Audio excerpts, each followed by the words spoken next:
देखिए, पिछले साल सुहलदेव भारतीय समाज पार्टी के राष्ट्रीय अध्यक्ष आदरणीय ओम प्रकाश राजभर जी ने भागीदारी संकल्प मोर्चा बनाया, जिस भागीदारी संकल्प मोर्चा में उत्तर प्रदेश की 8 पार्टियां शामिल हुई।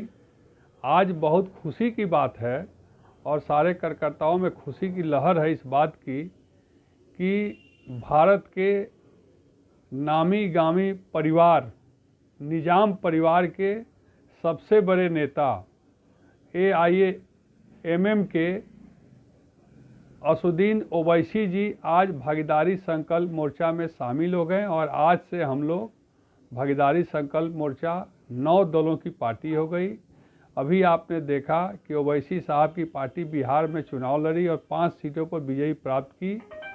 आने वाले 2022 उत्तर प्रदेश के चुनाव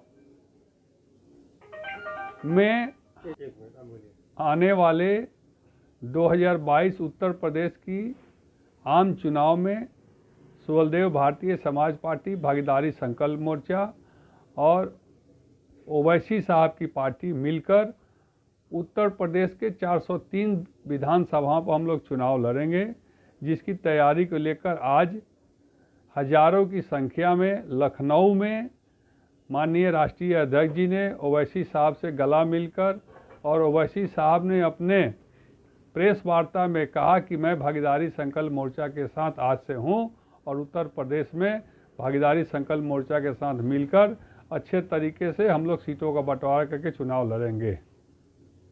तो ये जो आपको भागीदारी संकल्प मोर्चा बना है, इसमें मुख्यमंत्री पद का दावेदार कौन होगा और किसको आगे करके ये चुनाव लड़ा जाएगा यूपी में?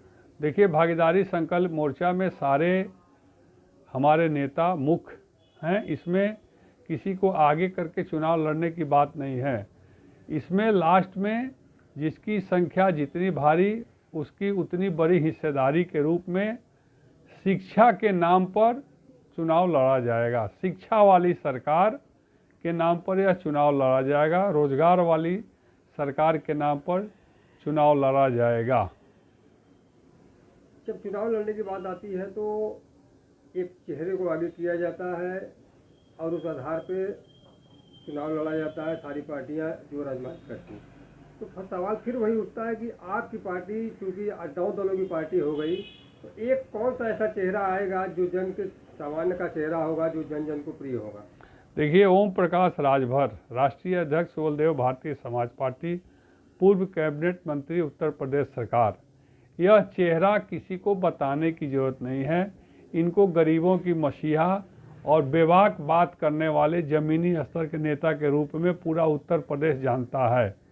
तो आप इस बात को समझ सकते हैं कि उत्तर प्रदेश में ओम प्रकाश राजभर को पहचान की ज़रूरत नहीं है और ओवैसी साहब को पहचान की ज़रूरत नहीं है। अपना दल कमेरावादी पार्टी कृष्णा पटेल जी को पहचान की ज़रूरत नहीं है। बाबू सिंह कुशवाहा की पार्टी जन अधिकार पार्टी को भी पहचान की जरूरत नहीं है। ये हमारे प्रमुख चेहरे हैं जिनके चेहरे पर हम लोग चुनाव लड़ेंगे और जिसकी जितनी संख्या होगी उस हिसाब से हम लोग सरकार बनाने की हैसियत में अगर हम लोग जीत के आएंगे तो मुख्यमंत्री का चुनाव होगा, और नहीं तो जितनी संख्या जिसकी होगी उस हिसाब से हम लोग सरकार में जिसकी भी सरकार बनेगी उसमें हम लोग जाएंगे। लेकिन इतना तय है कि भागीदारी संकल्प मोर्चा के बिना अब उत्तर प्रदेश में किसी की सरकार बनना मुश्किल है।